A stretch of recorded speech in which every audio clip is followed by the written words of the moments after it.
We got Yoder Smokers, Here we Plowboys, Mr. Todd Johns himself. We're going to teach you something today.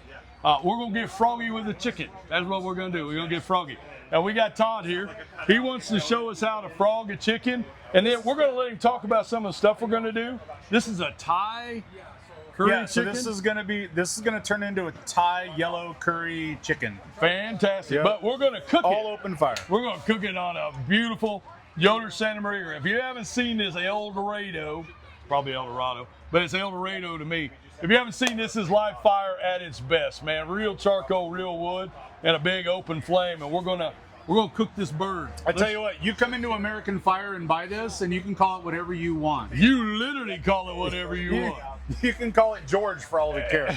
All right. So have you ever frogged a chicken? I have never frogged. All I right. spatchcock a bunch of them, but I ain't never frogged one. All right. So saw Al Fragoni do this, and Mike Starr from Blazing Star gave me the instructions a couple weeks ago in Beaver Creek, Colorado. So spatchcocking a chicken, we would normally cut the backbone out and then open that bird up, but we lose all the backbone. So what we're going to do is keep the entire bird intact except for the little wing tips. We're going to cut those off and get rid of those. And then we're going to come in and right where the back meets the rib cage here, we're going to come down through this. Just coming down kind of to the thigh. Yep. So one of the pieces we lose when we spatchcock is the oyster. The oyster is right here on the back, right there. Yep. Best part of the bird, and we lose that. So we're going to come through here, cut him down right into here. And now we're going to perform a little chiropractic care. All right. Breathe out. There we go. So you actually hear that crunch a little bit. Now we're going to come, open this up just a little bit more. And we're going to actually break this joint right here. Ah! And we're going to break this joint. Good do it. All right. So now we've got a chicken that looks Look like a froggy. like a frog. And we haven't lost. There we go, broke that right there. Now this thing is going to lay flat like a spatchcock, but we haven't cut any of this bird out at all. We still have the oysters intact. Then we're going to turn this into a Thai yellow curry, so we want to use my seafood rub, which has a lot of citrus in it. Once we got Fin and Feather 5 years ago, Becky has used this on salmon, chicken, everything. She loves it. And just the right amount of citrus in this is fantastic on poultry and fish, and a lot of fish. So the flavor profile on it is, go ahead and season much that you up, want? Greg. Just a Let's little? do this side first, Okay. this back side. So the seasoning, the profile on this is think shrimp scampi. If you added butter to this, you'd have scampi. So garlic, thyme, and citrus. The only thing missing is the butter.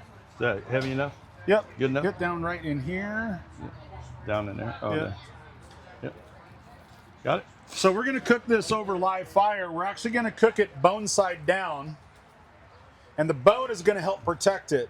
About 80 to 90% of this cook is going to be in one position with the bone side down. Once it's done, we're going to end up flipping it over skin side down to crisp up the skin. But when we're cooking live fire, we're most of the time cooking with bone side down or fat side down. Like if we're cooking a picanha, we're gonna cook that about 80-90% of the time fat side down until it's really done cooking. Then we'll flip up just to sear. So everyone associates open fire cooking with grilling, and it's can be more of a low and slow technique just without a lid. So this is gonna be the downside. This is the new crucible attachment from Yoder Smokers.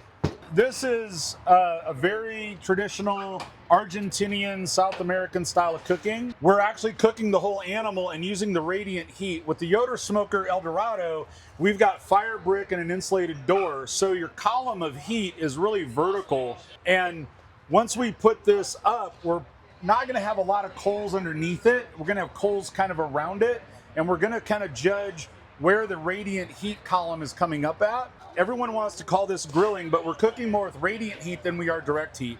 And this will be on here for quite a while. And depending on how hot it is, we can kind of lower that down we can raise it up, and Flip then it. once we're done, we'll flip it and lower it down to get this skin crispy. So if you want to take this, and I'll probably need to help you, we'll go to like the number 2 position, and then we'll just come down and then run that. On it, okay. And then run that pin through. She pinned. All right, Lovely. there we go. That ain't going nowhere. Now, we're gonna take this and we're gonna put it on our grill. There we go. So we're gonna let that guy roll like that for a couple hours at least. Guys, this is what we love. This is the inside of the Eldo, like Todd mentioned earlier. This is all fire brick line. This door is fire brick insulated.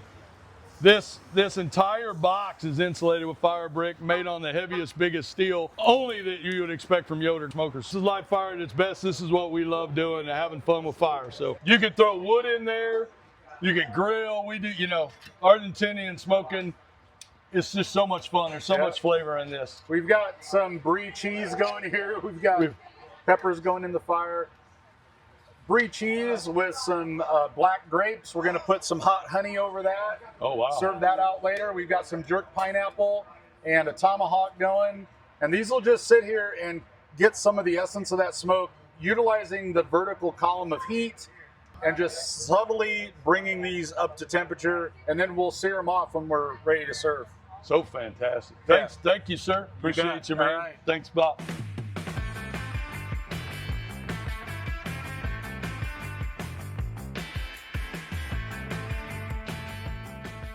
Great, phenomenal dude, a Kansas City legend and icon, who recently have been nominated and inducted into the 2026 Barbecue Hall of Fame for the American Royal, which is fantastic. And he's going to make it. You're going to get there. All right. So let's get him on the chicken. If you didn't see it earlier, we did a froggy chicken.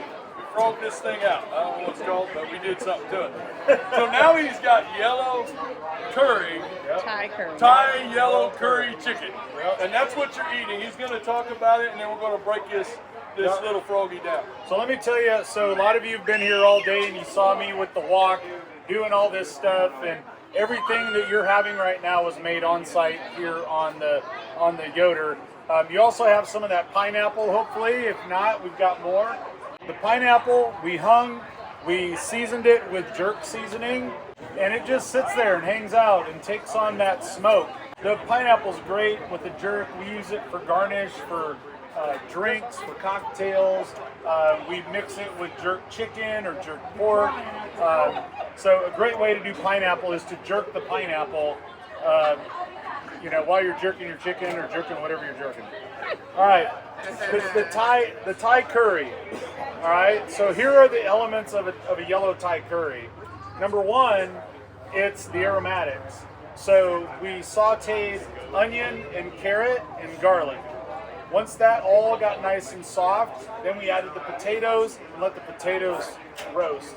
So this is it's a Thai curry, but it's also kind of a Southern Indian curry. So the potatoes and the aromatics like that also kind of hint to like a Southern Indian curry as well. Much like gumbo in the South, it can be all kinds of different things, or jambalaya can be all kinds of different things. Curry is the same way, kind of in the southeast of Asia. We use a My Ploy curry paste. You can get this. You can't get this in the grocery store. I haven't found it here in Kansas City. I got it off of Amazon, but this is a very traditional curry paste. For this dish, I used the whole thing. With it was 2 cans of coconut milk and a quart of chicken stock, and then that became my base.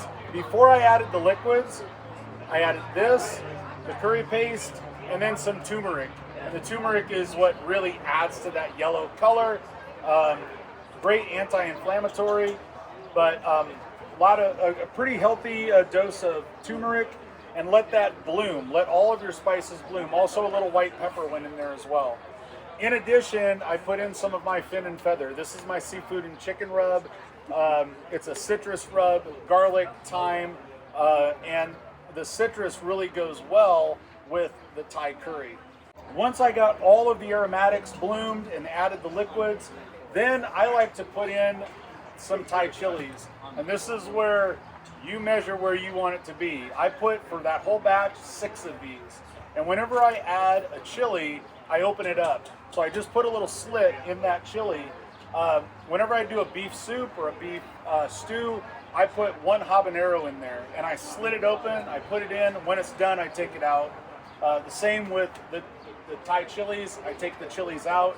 I just want the essence of those chilies and the oils of those chilies and not the flesh. So let that sit and just simmer and pull out all the flavors and meld. This would actually be better the next day. So whether it's a stew or a chili, like we always say it's better the next day, that's because flavors meld, the oils and the natural flavors, they'll meld and become richer the next day. On the chicken, we just grilled the chicken with the fin and feather, and then I finished it with some cilantro. I took a bundle of cilantro, tied it off, and just dumped it in there, and let the cilantro just kind of sit and steam or steep in the curry. The same with the limes. I took 4 limes, cut them in half, squeezed the juice in, and just tossed the lime in, and just let those continue to sit and pull the flavors out of those as well. So, you know, this is the fun with open fire. You can do all kinds of stuff with it. It's like grilling, but really when you get into like Argentinian open fire, it's really a low and slow process, and not quite what we think about when we think American barbecue. All right, well, I hope you enjoyed the curry. This is the frog chicken. So Greg and I frogged this chicken earlier. And so most of the time this chicken was cooking like this, kind of at an angle, cooking bottom up. And then once he was about done, I flipped him over, laid him down, let the skin get crispy, and kind of finish up this back. So now we can come in. And there is no dry chicken there. So here's the thighs and the legs. Everything's perfectly rendered. This was a slow cooked chicken. This was not a hot and fast chicken.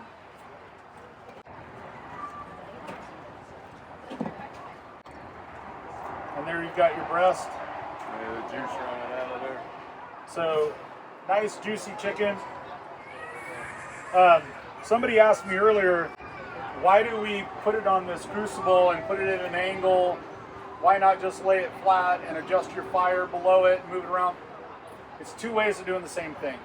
You know, this way I got the legs and the dark meat down. They're going to take more heat. I got the breast up. This is South American, Brazil, Argentina kind of style of cooking. It's just different.